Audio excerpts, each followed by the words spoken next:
Shalom, bonsoir et bienvenue à l'étude biblique comme chaque mercredi ici à Overcomers Ministry Church. Nous sommes très heureux de vous avoir encore ce soir et nous savons que nous allons être agréablement bénis encore avec une autre série, Les Fils de Dieu. Donc sans démarrer l'étude, je vais laisser le panel se présenter. Et ensuite, Pasteur Christian va nous conduire dans la prière et nous allons démarrer l'étude. Donc, présentez-vous, saluez le peuple de Dieu et puis... Shalom, shalom, peuple de Dieu. Je vous salue, Pasteur Moses. Apôtre, Dieu vous bénisse, apôtre Guy. Amen. Shalom, que Dieu vous bénisse, c'est le pasteur Christian. Voilà. Des fois, je me dis, on sait déjà qui est qui, mais on ne sait jamais qui se connecte. Il y a toujours, exactement, il y a toujours des personnes peut-être qui sont là pour la toute première fois. Donc, je vais vous demander tout de suite de partager le direct, inviter quelqu'un et puis n'hésitez pas à poser des questions pour qu'on puisse apporter des éclaircissements sur certains points. Alors, Pasteur Christian va nous conduire dans la prière et nous allons démarrer. Père Saint, nous te bénissons pour l'opportunité que tu nous accordes, au Père. Nous te sommes très reconnaissants parce que tu as planifié, tu as préparé ce temps, ô Dieu, afin que ton peuple soit béni, Seigneur éternel, que nous tous nous puissions bénéficier de ta parole. Comme la Bible dit, vous connaîtrez la vérité vous en franchira. Permets que nous puissions être affranchis par rapport à ta parole, ô Dieu, qu'on soit libéré, que ton peuple soit libéré et béni. Et c'est dans le nom glorieux de ton Fils Jésus, nous avons ainsi prié. Amen. Amen. Amen. Amen. Donc tout de suite, nous allons démarrer l'étude. Nous sommes dans la série Les Fils de Dieu. Et comme vous avez pu constater dimanche, nous avons encore richement été bénis. Et j'ai envie d'avoir déjà le point de vue comme on fait habituellement, c'est-à-dire mettre déjà le peuple ou ceux qui n'étaient pas là. Bon, déjà, vous devez aller écouter encore le message pour pouvoir bien comprendre et puis être mieux équipé. Et ça va vous aider même à être plus à l'aise quand on évolue dans l'étude. Alors, Pasteur Christian, Pasteur Moses, vos impressions déjà par rapport au message dimanche. Qu'est-ce que vous pouvez ressortir tout de suite en une seule phrase? En une seule phrase, je vois ce que j'ai pu retenir, c'est la parole. La parole, ok. La parole de Dieu. Vraiment, on a accentué par rapport à la croissance, par rapport à la maturité. Et je crois que tout tourne tout autour de la parole de Dieu. Amen. Oui, je rejoins ce que dit le révérend Christian Yago. Pour dire que pour ma part, j'ai été beaucoup impressionné par le fait qu'il insistait sur la maturité. Parce que ce verset 31-32 de Jean 6, Jean 8 nous interpelle tous. Voici des gens qui ont cru. Ils ont réellement cru. Mais au fur de la discussion, on se rend compte que leur foi n'était pas bien fondée et que c'était du néant. Ouais. D'accord. Gloire à Dieu. Alors, donc pour juste, j'ai envie de dire paraphraser, sinon compléter ce que vous dites, parce qu'on a dit que pour arriver à fils, oui. En fait, quand l'apôtre a commencé, il a dit l'objectif, c'est d'arriver au niveau de fils. Yeah. Et donc, on a parlé des étapes, on a parlé du croyant, oui. Des enfants, des disciples et des fils. Alors, apôtre, dans ce contexte-là, nous insistons pour manifester quel niveau actuellement et puis continuer dans l'étude. Actuellement, nous essayons de mettre l'accent sur le niveau de quitter le niveau de croire pour devenir des disciples ou bien d'enfants à disciples. Donc, c'est vrai qu'on peut juste survoler, mais c'est tellement important que c'est bon souvent même de redire ces choses pour qu'on comprenne un peu l'importance, parce que Jésus lui-même a mis l'importance sur ces choses. Ça veut dire que quand Jésus même est ressuscité, malgré toute la puissance, malgré qu'il ait soufflé sur eux et disait « Recevez le Saint-Esprit », il est resté 40 jours. Yes. Et la Bible précise qu'il a pris ces 40 jours pour les enseigner les mystères du royaume des cieux. Amen. Parce que ce qu'on oublie, c'est que Dieu est esprit. Et devenir chrétien ne nous donne pas automatiquement la connaissance de qui est ce Dieu qui nous a sauvés. Donc ça requiert un certain temps dans la parole. C'est pour ça qu'il dit, si vous voulez devenir mes disciples, demeurez dans ma parole. Afin de pouvoir découvrir Dieu et pouvoir maintenant savoir comment marcher avec lui. Amen. Impression, pasteur Christian. Oui, c'est vraiment ça. Donc, si nous ne demeurons pas dans la parole de Dieu, c'est très difficile de changer ce cap-là de croyants et aux enfants et puis aller vers le disciple. C'est pourquoi j'ai dit, moi, ce qui m'avait touché, ce que j'ai pu voir, c'est tout autour de la parole. C'est dans la parole que nous obtenons la connaissance de Dieu et de sa parole. C'est dans la parole que nous arrivons à grandir, à comprendre les promesses de Dieu pour que la foi puisse grandir. Comme la Bible dit, la foi vient de ce qu'on entend vient de la parole de Dieu. Si on n'a pas assez de foi, comme pasteur Moses l'a dit, ils ont cru, mais à la longue, il n'y avait pas assez de foi pour comprendre ou connaître ce Dieu-là. Amen. Oui, il se trouve que la foi sans l'étude de la parole de Dieu, ça cause problème. Okay. Et Dieu a tellement insisté, et nous avons de multiples exemples dans la Bible. Il a dit à Josué, médite la nuit et jour, c'est alors que tu réussiras dans toutes tes entreprises. Et David également le mentionne dans le psaume 1, où il dit que c'est lui qui médite la parole de Dieu nuit et jour, est semblable à un arbre planté près d'un courant d'eau. Et il dit, il porte son fruit à son temps. 2, ses feuillages ne flétrit point. Et de 3, il prospère à tous égards. Amen. Wow. Belle introduction. Alors, apôtre, nous sommes, j'ai envie de dire, dans manifester le disciple, sinon manifester le disciple que nous sommes. Et dans les études passées, on a vu qu'il y avait vraiment des conditions à remplir pour pouvoir même dire qu'on est disciple de Jésus, des sacrifices à faire. Alors, j'ai envie de dire, par rapport à ce qu'on a vu dimanche et ce qu'on veut enseigner aujourd'hui, où est-ce que nous nous situons en fait? C'est-à-dire que quand on demeure dans la parole, c'est parce qu'on a déjà pris la décision avant de faire face à tous ces sacrifices, ou c'est la parole qui nous emmène à... J'ai envie de demander en fait la responsabilité de l'homme en fait. Oui. Okay. Puisque l'esprit, je me dis que, bon, c'est vrai, on va dire que j'ai reçu l'esprit. Ouais. Mais l'esprit ne te possède pas, en fait. Tu prends une décision, j'ai envie de dire. Il respecte ta volonté. Ta volonté. Et à ce niveau-là, c'est-à-dire que c'est toi qui décides que, you know what, Jésus est plus que tout. Je suis prêt à tout abandonner. Tout à fait. Ou alors, c'est en insistant dans la parole que tu arrives à ce niveau-là, en fait. Oui, si je devais répondre à ta question, je dirais que le fait de se nourrir de la parole nous fait croître et nous fait grandir. En ce sens que notre âme n'est plus en ce moment-là trop attachée à la chair, mais l'âme devient plus attachée à l'esprit.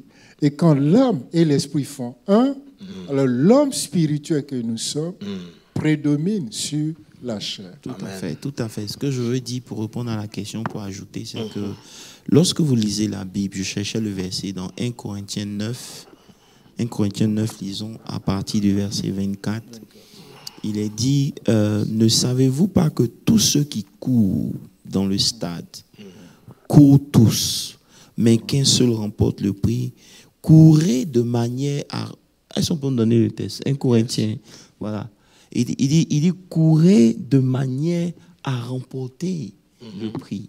Ça veut dire qu'en tant que chrétien, tu dois décider de ne pas rester un chrétien average. Yes. C'est une décision. Tu peux rester un chrétien normal si tu veux, un average Christian. Mais moi, personnellement, ce n'est pas ce que moi je veux. Absolument. Parce que lorsque je lis la Bible, je vois tout ce que Dieu a fait avec les gens qu'il a choisis. Tu comprends? Donc, je décide maintenant d'aller au-delà de tout ce qui est chrétien normal. Je veux expérimenter Dieu. Donc, il dit, ne savez-vous pas que tous ceux qui courent dans le sac, on court tous, mais qu'un seul remporte le prix. Maintenant, il dit, courez de manière. Maintenant, au verset suivant, il ajoute pour dire, tous ceux, regarde, je veux que tu lises en anglais, pasteur. OK. Et pasteur Landry, vas-y. And everyone who competes for the prize is temperate in all things.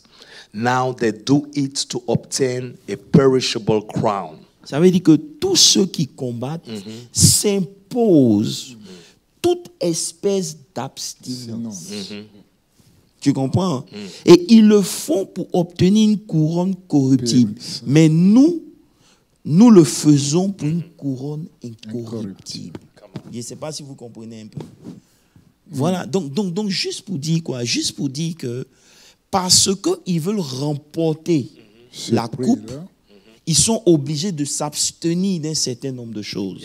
Est-ce que vous comprenez un peu? Et on dit qu'ils s'adonnent à toute espèce d'abstinence.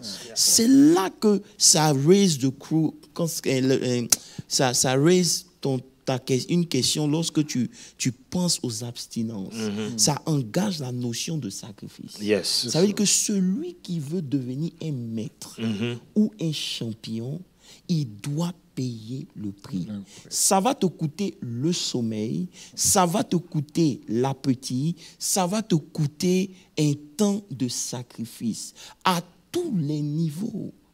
Est-ce que vous comprenez un peu? Et tant que tu ne décides pas de faire ce next step, il te sera impossible de courir de manière à gagner. Parce que gagner va demander un certain effort, une certaine maîtrise de la chose. Alors qu'on ne maîtrise pas quelque chose en jouant, par exemple, au basket une fois à l'année. Tout à fait. Tu deviens Michael Jordan en t'entraînant depuis que tu es petit jusqu'à ce que tu deviennes grand. C'est pour ça que Paul dit à Timothée de ne pas oublier les choses qu'on lui a enseignées depuis qu'il était enfant. Ça veut dire que lorsqu'on devient enfant en Christ, il y a des choses qu'on doit nous enseigner. Ces choses qu'on nous enseigne nous donnent de grandir pour qu'on atteigne un certain stade. Et c'est en cela qu'on a dit que le contenu de ce qui est enseigné est le problème. Je ne sais pas si tu vas acheter quelque chose, pasteur Christian. Oui, je suis très d'accord dans ce parcours-là, comme l'apôtre vient de le dire. Le contenu et les enseignements, c'est très important. C'est pourquoi je mets l'accent sur l'affermissement. Vous voyez, la décision est prise. Bon, je veux être sauvé parce que j'ai vu ça, et j'ai pris la décision d'abandonner et de laisser tout de suivre Jésus. Et ça ne suffit pas. C'est là où il y a l'étape de l'enfant. On est là.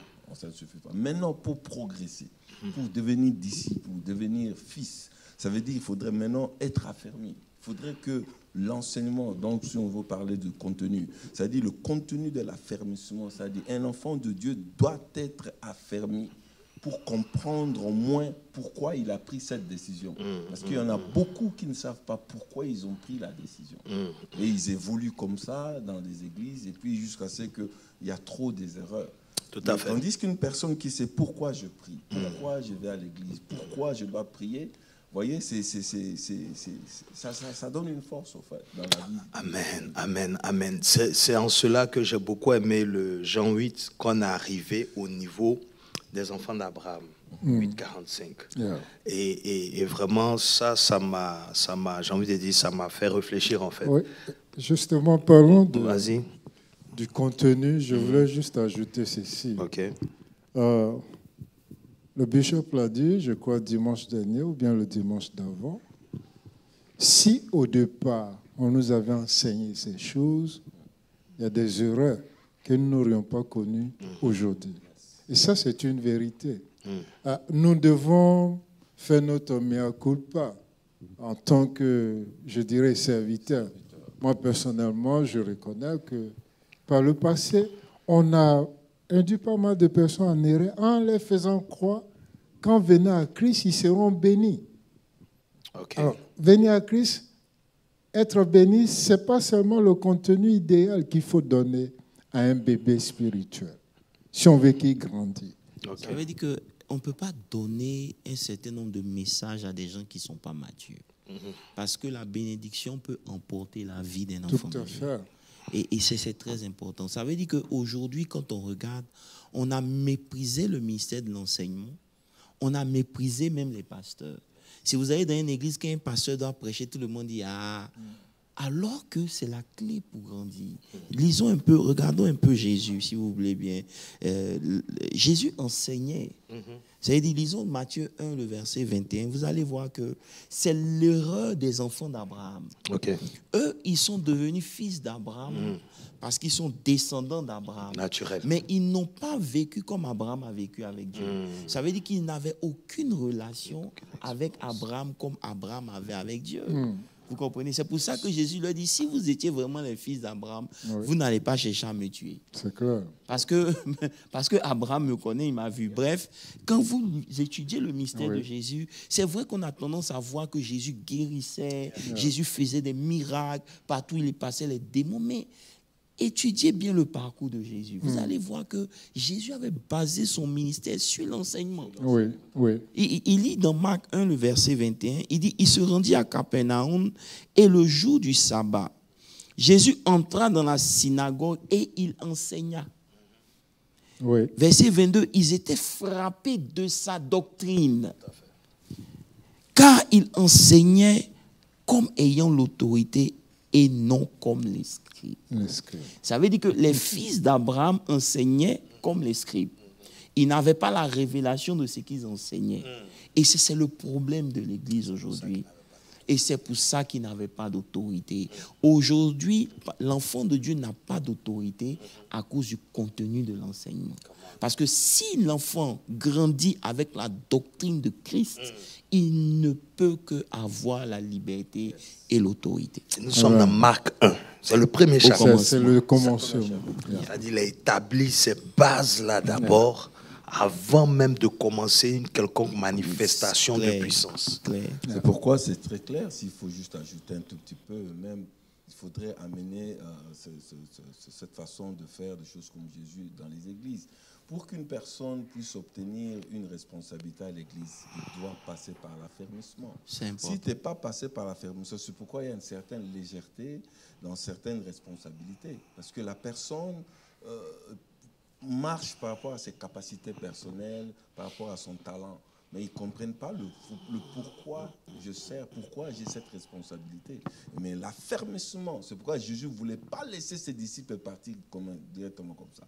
Ils étaient entrés dans la doctrine de Christ, il les enseignait, il les affermissait, jusqu'à ce que Jésus a vu qu'ils étaient prêts pour les envoyer.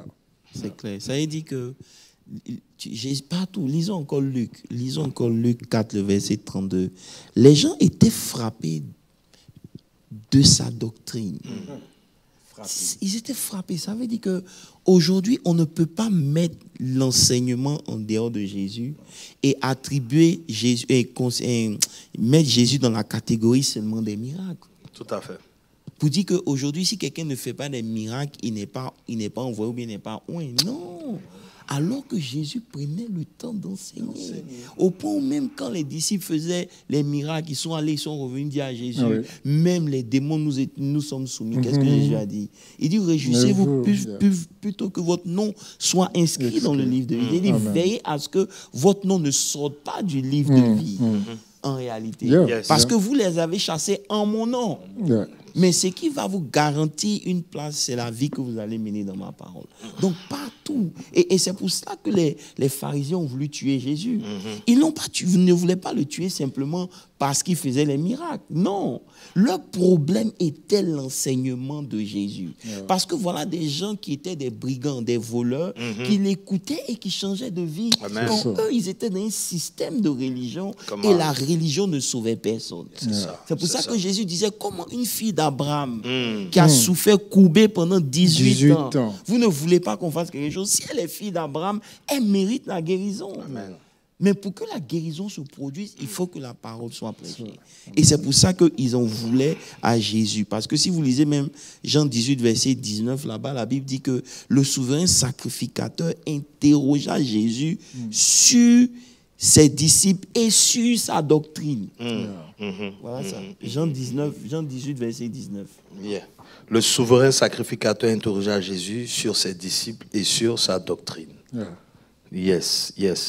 En fait, quand il y a un autre exemple en même temps qui me vient en tête, c'est aussi dans Luc 5, où la pêche miraculeuse. Oui, bien avant la pêche. Bien avant la pêche aussi. La Bible dit qu'il enseignait, quand il entrait dans la barque de Pierre, il enseignait le peuple. C'est ça. Et c'est après maintenant qu'il a dit, allons avancer en eau profonde. Donc on voit que Jésus lui-même a vraiment mis l'accent sur l'enseignement avant de manifester quoi que ce soit. Pour te rejoindre, quand nous regardons même dans Matthieu, en fait les 4 évangélistes ont suivi les mêmes procédures. Dans Matthieu 5, la Bible dit, voyant la foule, il est monté sur une colline et il s'est assis sur le rocher, le montagne des Oliviers. Et là, il a commencé à leur dire les principes du royaume. Yes. Heureux ceci, heureux cela. Donc, vous voyez, et même là, il n'a pas caché. Le verset 10 à 12 est très révélateur. Parce que là, il est dit, non seulement vous êtes heureux parce que vous connaissez Dieu, mais vous serez aussi persécutés à cause de la justice et le royaume de Dieu. Et soyez heureux pour cela. Donc, homme de Dieu, j'ai envie de vous poser la question, comment est-ce qu'on ajuste cela? Qu'est-ce qu'on fait alors? Puisque nous sommes en train de dire que, voilà, nous sommes en train de dire que nous n'avons pas eu cette... Il faut simplement retourner à la parole de Dieu. Ça veut dire qu'aujourd'hui, on connaît un peu plus le diable. Okay. Le diable ne va pas attaquer une église simplement parce qu'il veut l'attaquer. Il attaque l'église à cause du contenu qui est prêché dans l'église. Okay. Beaucoup de gens ne sont pas attaqués. Ce n'est pas parce que Dieu est avec eux forcément, c'est parce que leur enseignement ne dérange pas le diable. Lorsque la parole de Dieu est prêchée, à un certain level où ça touche l'âme et l'esprit, le diable se braque directement. Parce que si je veux détruire toute une génération, tout ce que je fais, j'envoie une erreur dans l'enseignement. Et cette erreur est transmise de génération en génération et ça paralyse toute une génération sans que j'aie à faire un effort. Donc tu comprends que les efforts du diable, c'est pas d'attaquer de façon forcément individuelle, mais c'est de veiller à ce que la vérité soit diluée. Parce que lorsque la vérité est diluée, on est déjà perdant. Donc, apôtre, ce que tu dis, c'est dangereux parce que ça veut dire que si l'Église prêche la vérité, puisque c'est à des fidèles que nous prêchons, automatiquement, eux-mêmes, j'ai envie de dire, ils font face à beaucoup de combats. J'ai envie de dire que le fait d'être exposé à la vérité, je ne sais pas si je te comprends. En fait, je voulais juste ajouter pour dire que c'est vrai, le peuple a ses défis à relever vis-à-vis du monde des ténèbres ou des démons, en guillemets, qui les poursuivent. Mais très souvent, les démons ne s'attaquent pas aux brebis. Ils s'attaquent au chef. Comme il est écrit, il dit, je frapperai la tête et le troupeau sera dispersé. Donc, en temps normal, comme il a dit, l'ennemi voit l'impact que vous avez sur les brebis et l'impact que vous avez sur les brebis, quand ça le dérange, il s'attaque à la tête. Parce qu'il sait que s'il frappe la tête, le reste du troupeau va se disperser. Ça veut dire qu'en plus de cela, Pasteur Landry, je crois que tu voulais dire que le fait de connaître la vérité va attirer les attaques de l'ennemi. Tout à fait. Mais la vérité, c'est que même si tu ne connais pas la vérité, tu seras toujours attaqué. En fait, mais grâce à la vérité, tu traverses les épreuves de l'ennemi sans être touché. C'est là où demeurer dans la parole. Et voilà, c'est à ça que je voulais en venir. Voilà. Je vais ajouter cela sur 2 volets, 2 exemples. Regardez par rapport à une personne qui a la parole et une personne qui n'a pas la parole. Au début, dans le jardin d'Éden, quand le diable a tenté Ève en disant « Est-ce que vraiment le Seigneur a dit ceci, cela ?» Si vous remarquez, Ève n'avait rien à dire. Il a juste consommé ou écouté ce que le diable a dit. Il n'a pas pu contredire parce que Ève n'avait pas la parole. Mais tandis que dans le Nouveau Testament, quand le diable a tenté Jésus, c'est là où il est aussi écrit. En fait, c'est là, comme l'apôtre vient de dire, même si tu n'as pas la parole, tu seras toujours tenté. Et si tu as la parole, tu seras aussi tenté. Mais la différence serait que quand une personne n'a pas la parole, son attaque ou sa déception sera catastrophique. Mais tandis qu'une personne qui a la parole, c'est-à-dire qui est mature, il saura comment se défendre par rapport à cette parole. C'est pourquoi c'est très primordial et important à l'Église que les membres puissent connaître la parole, parce que quand les attaques viendront, parce que Dieu n'a pas épargné les attaques. Ça veut dire qu'ils peuvent traverser la même épreuve, mais ils auront des réactions différentes. Sur la base de la connaissance que chacun aura. C'est pour ça qu'une épreuve peut détruire une vie, quand une épreuve peut fortifier notre vie. Amen. Vous comprenez un peu? Et c'est ça, c'est là où réside le secret même des apôtres. La Bible dit que les apôtres ont continué. Si vous lisez Acte 2, le verset 42, la Bible dit ils persévéraient dans l'enseignement des apôtres, dans la communion fraternelle, en fraction du pain et dans la prière. Vous voyez que l'enseignement, Acte 2, verset 42, pour ceux qui prennent les notes, ils persévéraient dans l'enseignement. C'est là où résidait leur puissance. Amen. Vous comprenez un peu? Et là encore, même quand ils ont été arrêtés dans Acte 5, à partir du verset 28, la Bible dit que après les avoir conduits en présence du Sanhédrin, ça veut dire que voilà des gens qui sont les chefs de l'église. Est-ce que tu comprends un peu? De la synagogue. Et ils arrêtent les gens qui prêchent la révélation de ce que eux, ils prétendent avoir. Donc la Bible dit qu'après les avoir emmenés devant le souverain sacrificateur les interrogea, verset 28 en ces termes. Ne vous avons-nous pas défendu expressément d'enseigner en ce nom-là? Ça veut dire que leur problème, ce n'était pas les miracles qu'ils auraient pu faire. Leur problème, c'était l'enseignement. Ça veut dire qu'aujourd'hui, on voit combien de fois l'ennemi s'acharne sur l'enseignement. Il n'a pas de problème à ce qu'on te donne une motivation. Tu peux être dans un coin, on vous motive, motivation speaking, c'est bon, tu seras grand, tu vas devenir tant, il s'en fout. Parce que c'est pas ça le vrai message. C'est pas ça qui transforme une vie. Ce qui transforme une vie, c'est ce qui touche l'âme. C'est pour ça que la Bible dans Hébreu nous dit que la parole de Dieu est une épée à double tranchant. Elle sépare moelle et jointure. Elle sépare âme de l'esprit. Lorsque la parole véritable est prêchée, ça met une distinction entre comment ton âme réagit et comment ton esprit devait réagir. Amen. Donc, exposé à cette parole, tu peux déjà définir si tu es fléchi, si tu es charnel, si tu es mort, émotionné, comme Pasteur Christian le dit, ou bien si tu es spirituel. Yes.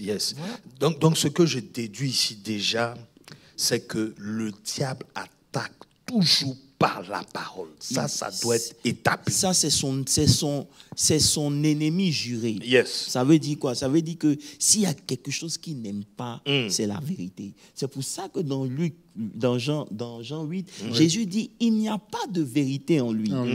Il est le père du mensonge, il n'y a pas de vérité en lui. Il ne supporte pas la vérité. Parce que la vérité lui rappelle toujours qu'il a été vaincu.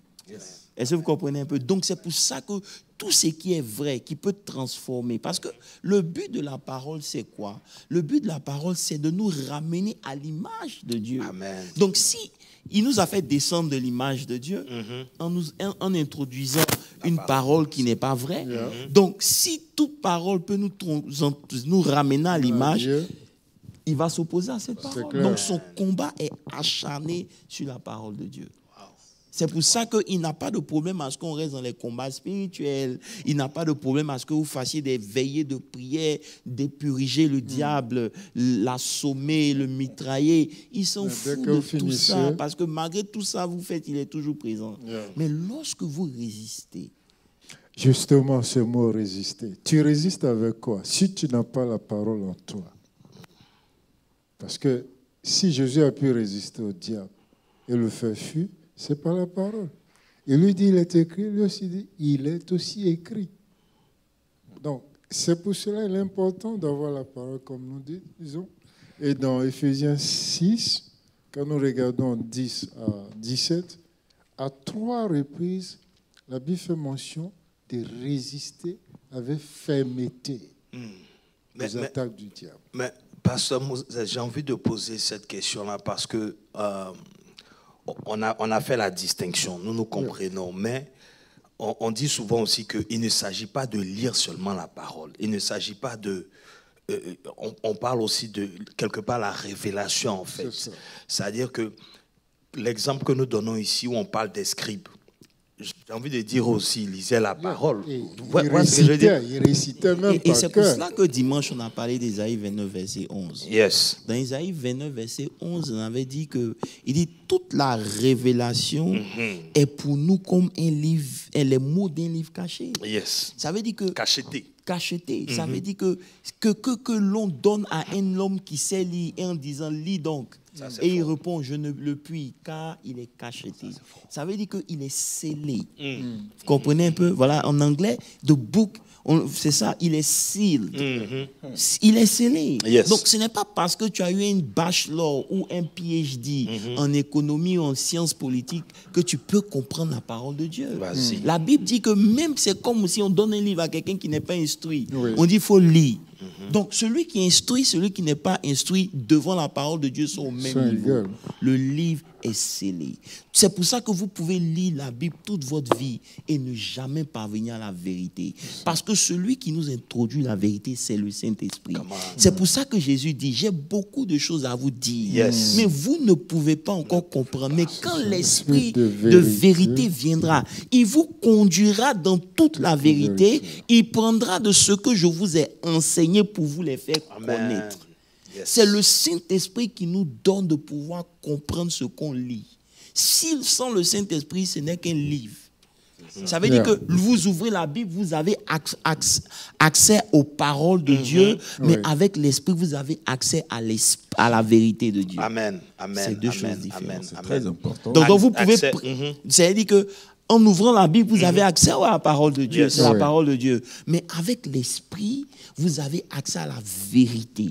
Et c'est la vérité qui affranchit et c'est elle qui rend libre. C'est pour cela que vous pouvez même prêcher un message avec les paroles sans prêcher la vérité. Come on. Donc, on lit la parole pour accéder à la vérité. Donc, l'objectif derrière l'étude, derrière tout ce que nous faisons, c'est d'accéder à la vérité. C'est ça. Et c'est ce que Jésus a dit. Il dit, demeurez d'abord dans ma parole, vous serez mes disciples. Et il continue pour dire, vous connaîtrez. Ça veut dire que c'est en demeurant qu'on parvient à connaître. Maintenant, lorsqu'on connaît la vérité, ça veut dire que tant que vous ne demeurez pas, vous n'allez pas pouvoir parvenir à la vérité. Oui, mon pasteur, tu es sûr? Oui, c'est juste ajouter un tout petit peu ce qui s'est dit ici. Je voulais juste exhorter aussi nos bien-aimés qui nous suivent et ceux qui sont dans la salle. La parole de Dieu, ce n'est pas seulement, comme nous venons de dire, ouvrir ta Bible, commencer à lire comme un dictionnaire ou comme un journal. C'est-à-dire, ce n'est pas ça. C'est-à-dire, à l'aide du Saint-Esprit, ça nous aide à pouvoir ouvrir l'entendement spirituel et les yeux spirituels. J'ai vu même beaucoup de prédicateurs, on en a même parlé hier au bureau pendant qu'on partageait. Il y a même ce qu'on appelle le contenu, comme nous venons encore de le dire. Un prédicateur, un enseignant, si tu viens prêcher la parole telle qu'elle est écrite, vous voyez, il y a des membres qui le lisent déjà. Voyez, et si toi tu viens relire, c'est-à-dire qu'ils ne reçoivent absolument rien.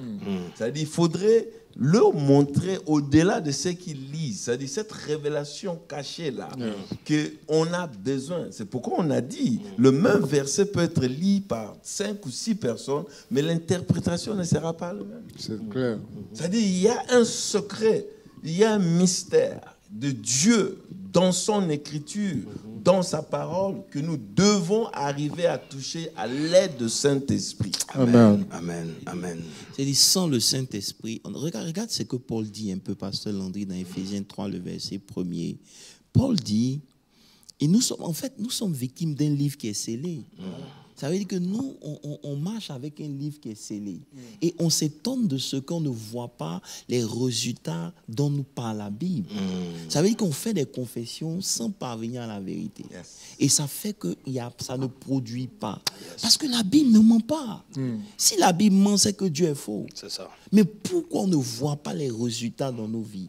C'est parce que jusqu'à présent, on deal avec un livre qui est scellé. Ouais. On approche la parole de Dieu avec notre connaissance intellectuelle, alors que c'est en esprit qu'on discerne. Regarde ce que Paul dit dans Éphésiens 3, le verset 1er. Il dit, à cause de cela, moi, Paul, le prisonnier de Christ, pour vous, païens, si du moins vous avez appris quelle est la dispensation de la grâce de Dieu qui m'a été donnée pour vous. Ça veut dire que quoi? Paul est en train de dire que Dieu l'a choisi, lui, pour nous permettre, nous païens, de parvenir à ce qui est scellé. Comment?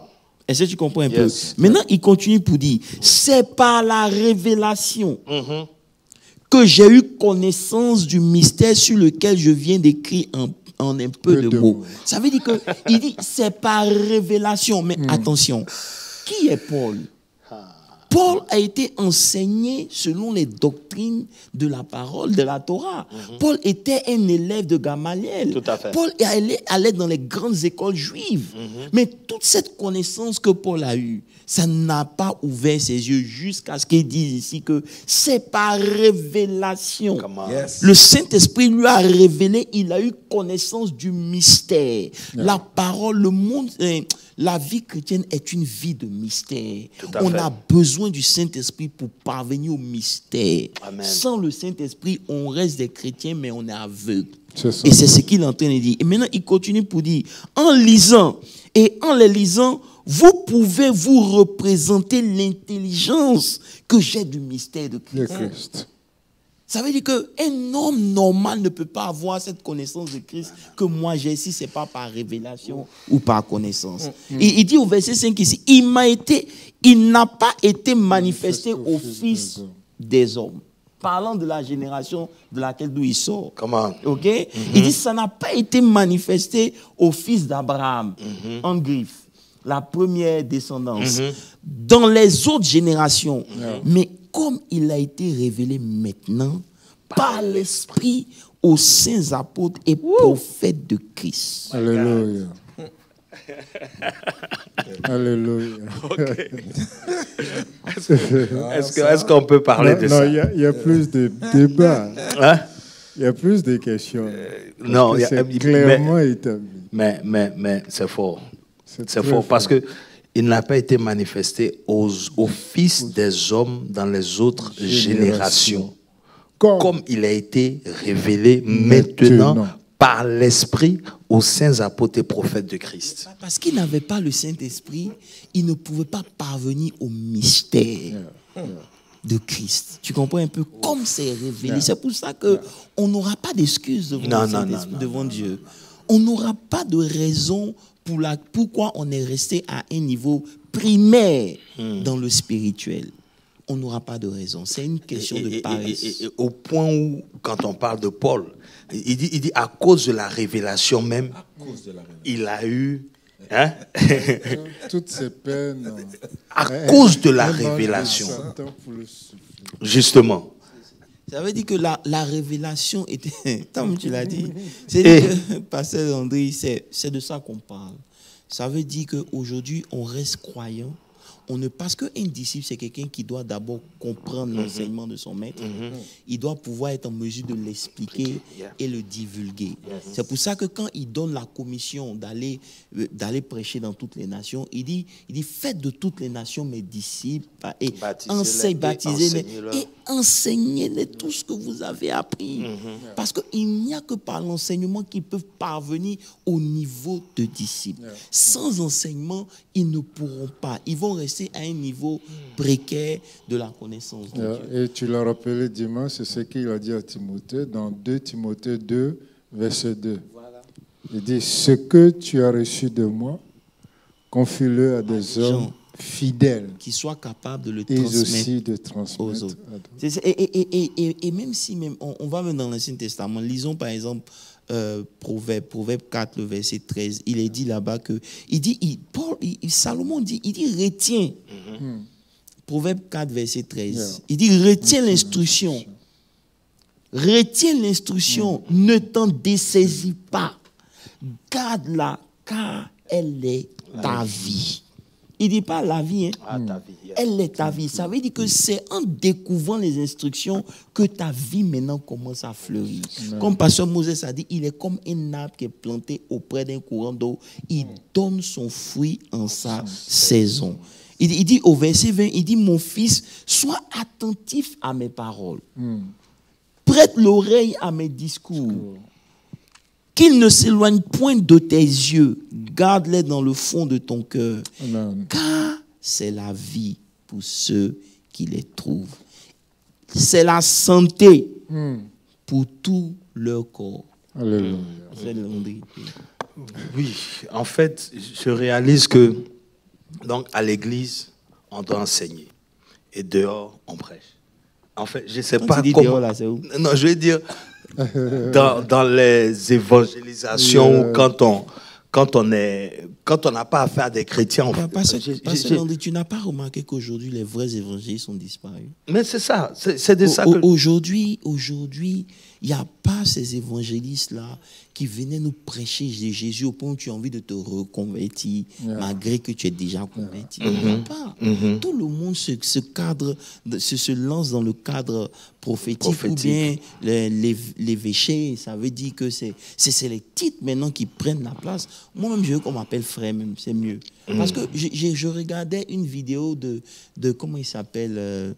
John Hagee, le papa qui est décédé. Ok, John Hagee. Non, Kenneth Hagee. Mais partout qu'on le présente, on dit frère Hagee. Tranquille. C'est-à-dire qu'il n'a pas de problème à être appelé frère. Parce qu'en réalité, nous sommes des frères. C'est ce que Jésus a dit. Aujourd'hui, il n'y a plus ces évangélistes-là. Bishop. Non, c'est dommage. Bishop. Non, en fait, je dis ça. Je ne dis pas que ça passe sa place dans l'église, mais je veux simplement dire que ça ne doit pas prendre le pas sur le vrai appel. Mais, bon, en fait, d'après tout ce que nous sommes en train de dire, maintenant, moi, je me pose la question, en fait, par rapport à l'église. C'est-à-dire qu'en temps normal, quelle serait, je n'ai pas envie de dire la fréquence, c'est vrai, on a parlé de la qualité, mais est-ce que enseignement biblique, mercredi, prédication dimanche, est-ce que ça suffit pour équiper nos assemblées?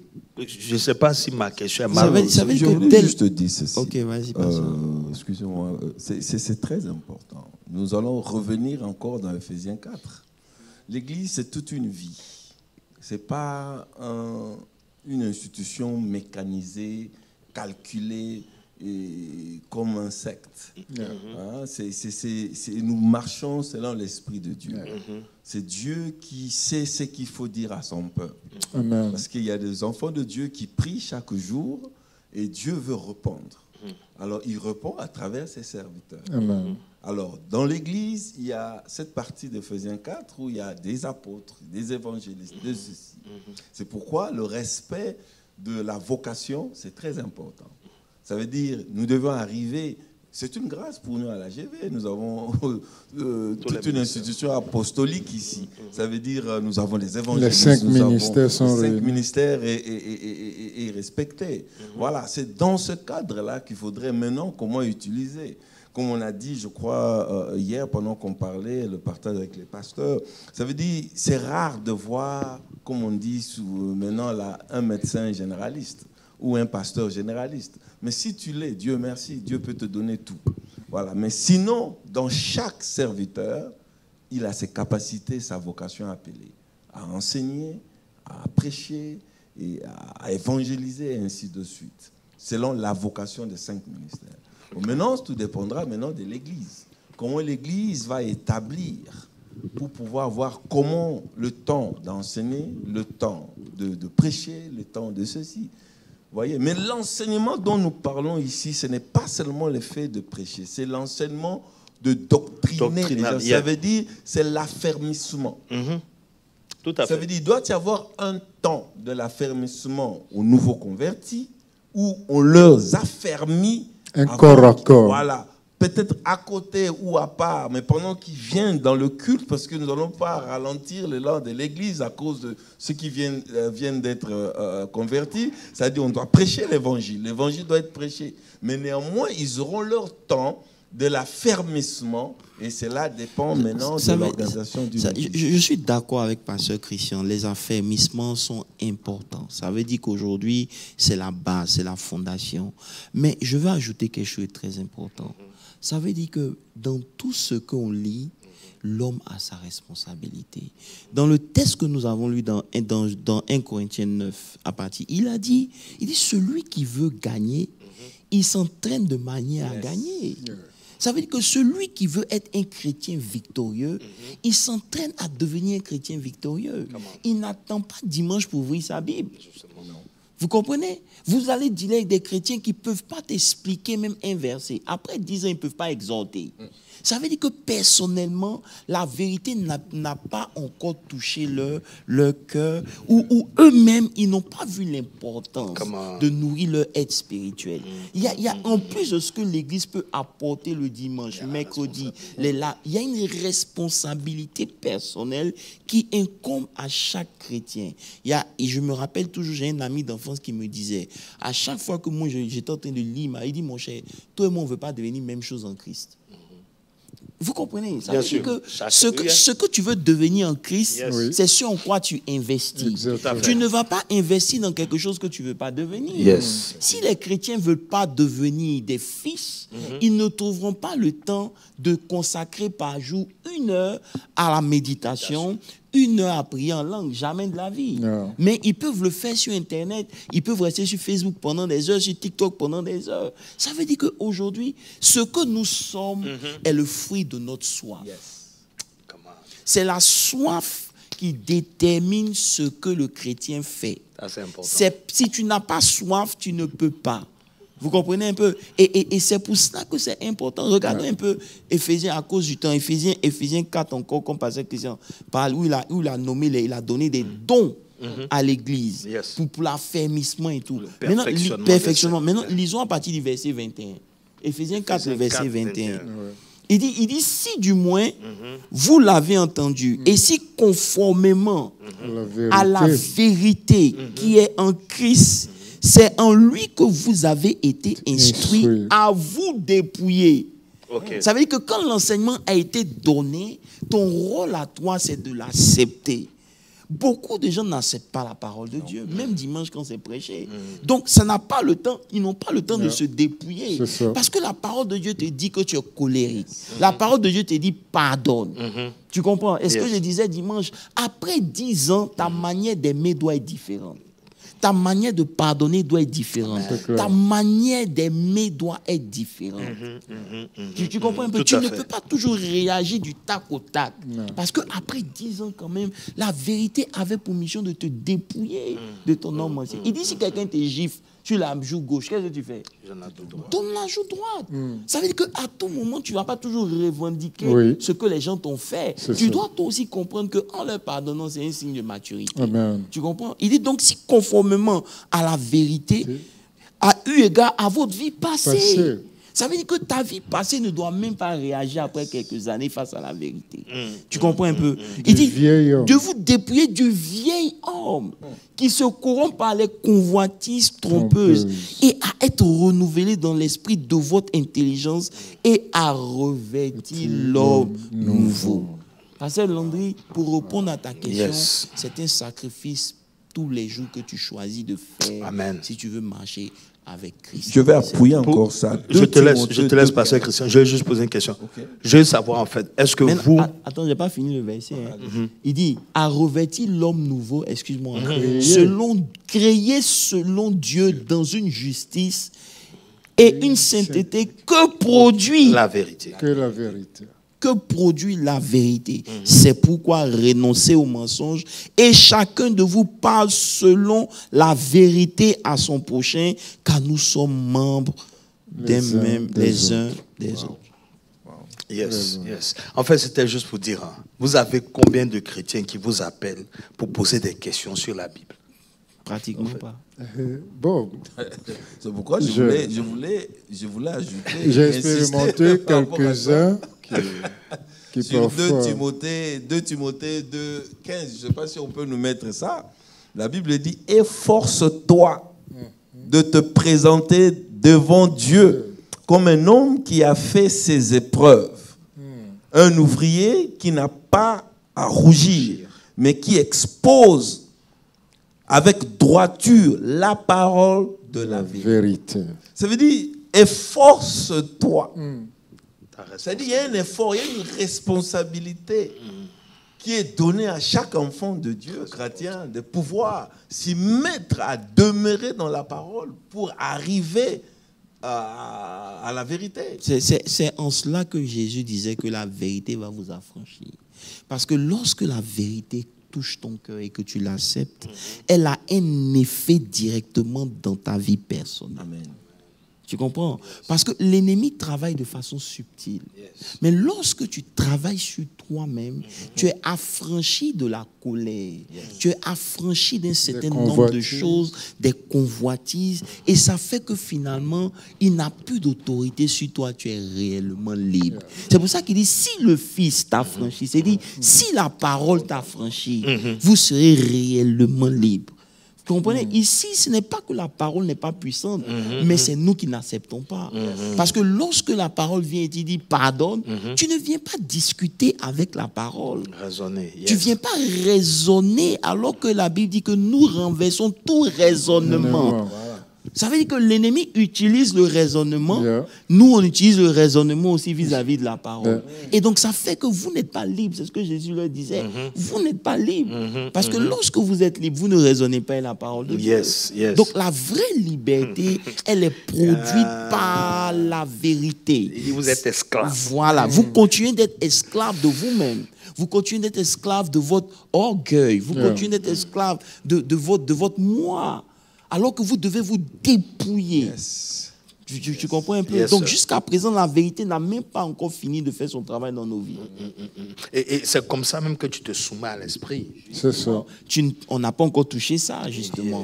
Parce que le next step en tant que serviteur, c'est qu'une question de soumission. Mais comment tu peux être un bon serviteur lorsque tu n'es pas soumis? Quand la parole de Dieu est prêchée, elle ne trouve pas de place dans ton cœur. C'est pour ça que jusqu'à présent, on n'a pas encore produit des fruits. Tout ce qu'on produit souvent, c'est 30. On s'arrête peut-être à 60, mais personne n'est parvenu, en tout cas, à 100%. À 100%. Wow. La parole. La parole. La parole. Pour être de vrais disciples. Sinon, commencer même à manifester un peu le Fils. Nous avons beaucoup à faire. Nous avons beaucoup à faire. C'est pour ça que la vérité tient comme ceinture.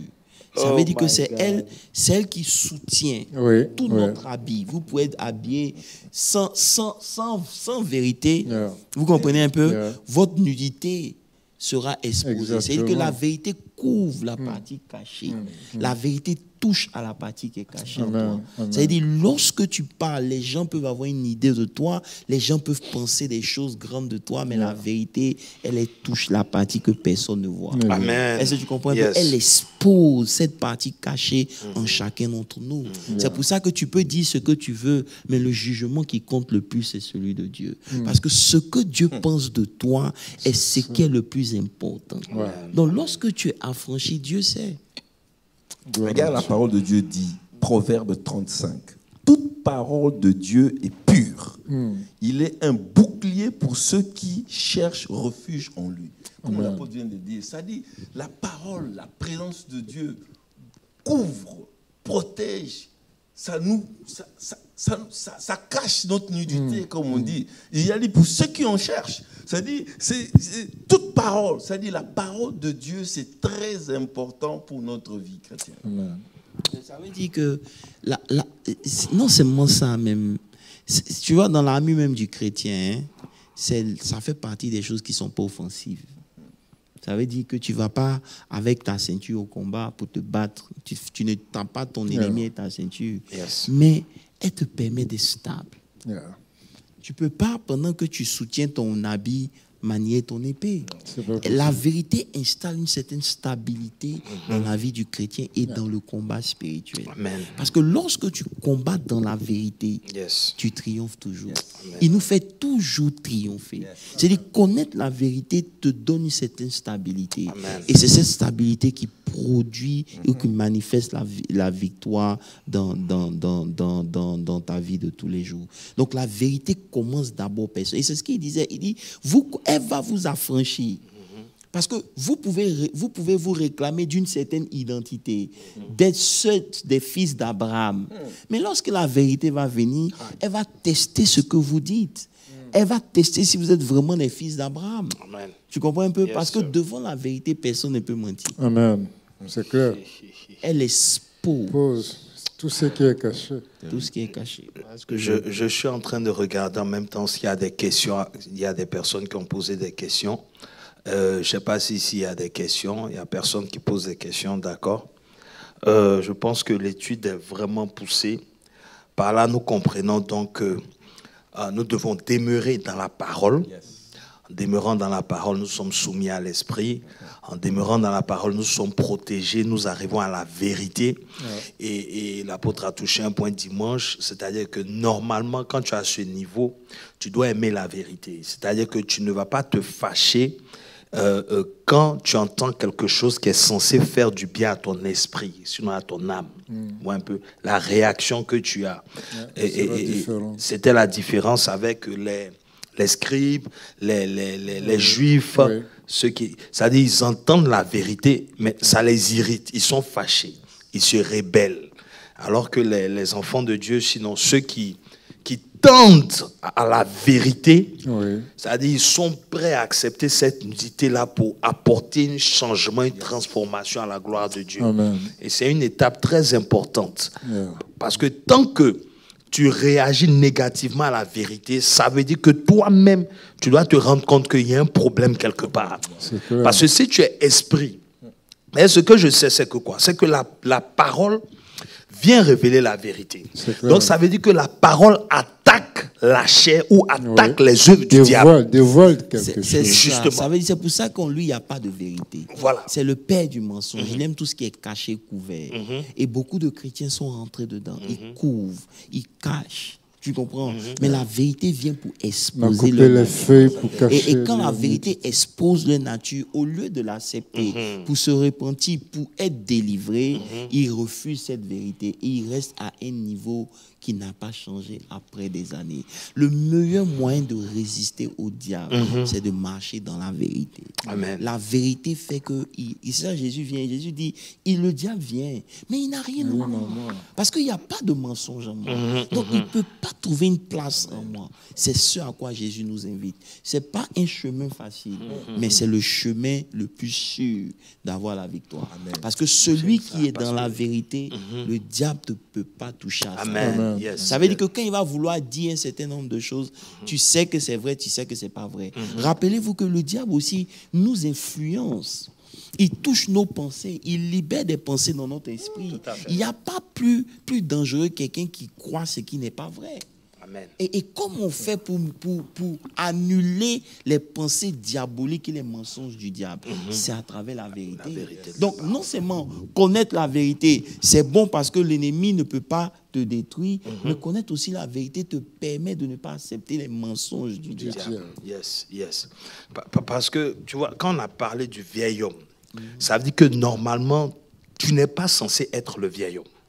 Alors que la vérité vient contre tout ce qui n'est pas de Dieu. Donc ça veut dire en toi-même, tu dois savoir, c'est-à-dire tu as fait un choix d'être esprit appartenant à Christ. Donc quand tu reçois la parole, si ça tape le vieil homme qui est en toi, tu dois te réjouir en fait. Tu dois te réjouir, ça doit te conduire. Voilà, ça vient te délivrer. La liberté. Tu vois? Mais si tu t'attaches, ça veut dire que toi-même, tu t'identifies au vieil homme et tu n'es pas encore prêt à accepter ton identité spirituelle. Et ça fait que tu restes toujours à un niveau où tu n'as pas grandi. Tu comprends un peu? Et c'est pour ça que le diable veille à ce que, quand la vérité est prêchée, tu sois distrait. quand la vérité est prêchée, il va te dire, il va toujours, c'est ce qu'on avait dit la dernière fois, ce n'est pas forcément le messager qui est le problème. Si le professeur, quand les gens vont à l'université par exemple, ils ont des professeurs PD. Bien sûr. Qui leur enseignent des choses, et c'est ces choses-là qui leur donnent de graduate. Yes. Ils ne disent pas, comme mon professeur est PD, moi, il ne va pas à l'école. Non. Tout à fait. Mais on est la seule université où on juge tout. L'enseignement, l'enseignant, l'école, tout est jugé. Alors que le plus important ici, c'est de pouvoir le contenu. Si le contenu te donne la vie, Amen. Retiens ce qui te donne la vie. Amen, amen, amen. Tu comprends, c'est Amen. tout. Ouais. Nous sommes à la fin de l'étude déjà. Il n'y a pas de questions. No question? No? Pas de questions? D'accord. Alors, rapidement, un dernier mot, et puis on va clôturer avec la prière. Pasteur Moses, est-ce que tu... Qu'est-ce que tu veux que... Yes. Je retiens qu'il faut se laisser toucher par la vérité, se laisser transformer par la vérité. Amen. Non pas seulement écouter, mais l'accepter. Il a dit quelque chose que j'ai beaucoup aimé. Quand la vérité vient, il te dévoile ce qui est caché. Quelle est ta réaction? Est-ce que tu t'humilies devant Dieu en reconnaissant ton erreur, ou bien tu résistes à Dieu? C'est un choix. Amen. Oui, moi je pourrais juste ajouter, pour conclure, mais la réceptivité, c'est très important. Et si on doit faire des prières par rapport à ça, c'est très important. Chaque enfant de Dieu, Dieu, donne-moi ce cœur de bien recevoir ta parole. Yes. Cette soif. On peut écouter, mais recevoir, c'est autre chose. Que Dieu nous aide, qu'il nous donne vraiment ce cœur de la réceptivité, recevoir la parole de Dieu avec joie. Amen, amen, amen. Puis tu conduis dans la prière en même temps. Tout ce que je peux dire, c'est que celui qui court et qui veut remporter, il s'abstient de beaucoup de choses. Courons à pouvoir remporter. Amen. 1 Corinthiens 9, le verset 25 à 26, pour moi, c'est la clé. Ça veut dire que tu dois sacrifier beaucoup de choses si tu veux être au niveau. Yes. Donc, si on veut arriver au niveau spirituel, tu vas devoir sacrifier la nourriture, sacrifier le sommeil, sacrifier beaucoup de choses pour permettre à ton esprit de prendre le contrôle. Amen. Parce qu'en réalité, tu es devenu enfant de Dieu, mais tu n'es pas encore conduit par l'Esprit de Dieu. Pour que l'Esprit de Dieu prenne le contrôle de ta vie, il va falloir que tu fasses un sacrifice pour donner à l'Esprit de Dieu la liberté de te conduire. Parce que devant l'Esprit de Dieu, il y a ta volonté, il y a tes désirs, il y a tes envies, il y a ta vie passée, il y a toutes ces choses-là qui combattent l'Esprit de Dieu. Donc, en te donnant une certaine discipline, tu parviens à un certain niveau. Avant de venir, je disais quelque part qu'un homme de Dieu disait il y a deux manières d'être déçu. Non, il ne faut pas que je dise quelque chose qui n'est pas vrai. Donnez-moi juste 2 secondes. J'ai trouvé que c'était très bien. J'ai screenshot ça. Il disait que... voilà. Il disait qu'il y a oh bon. C'est dans mon autre téléphone, bref. Il disait qu'il y a 2 manières d'être déçu. En fait, tu seras déçu si tu n'as pas essayé, et tu seras déçu si tu ne te donnes pas une certaine discipline. Maintenant, une chose est sûre, c'est que si tu ne donnes pas une certaine discipline, tu vas forcément échouer. Et là, tu seras déçu. Donc, ça veut dire quoi? Ça veut dire que quoi qu'il arrive, tu dois décider de donner une certaine discipline pour parvenir à tes fins, afin de ne pas être déçu. Parce que si tu ne sais pas, tu vas être déçu. Demain, tu vas te dire, si je savais, peut-être que j'aurais pu. Pour éviter les peut-être, tout ça, c'est maintenant qu'il faut payer le prix. C'est maintenant qu'il faut chercher à connaître Dieu. Donc, que Dieu nous soutienne, que sa grâce, en tout cas, surabonde dans nos vies. Amen. Et que la connaissance de Dieu devienne pour nous un ultimatum, quelque chose que nous recherchons vraiment. Voilà, que Dieu nous bénisse. Amen. Amen. Amen. Bonne soirée et à vendredi.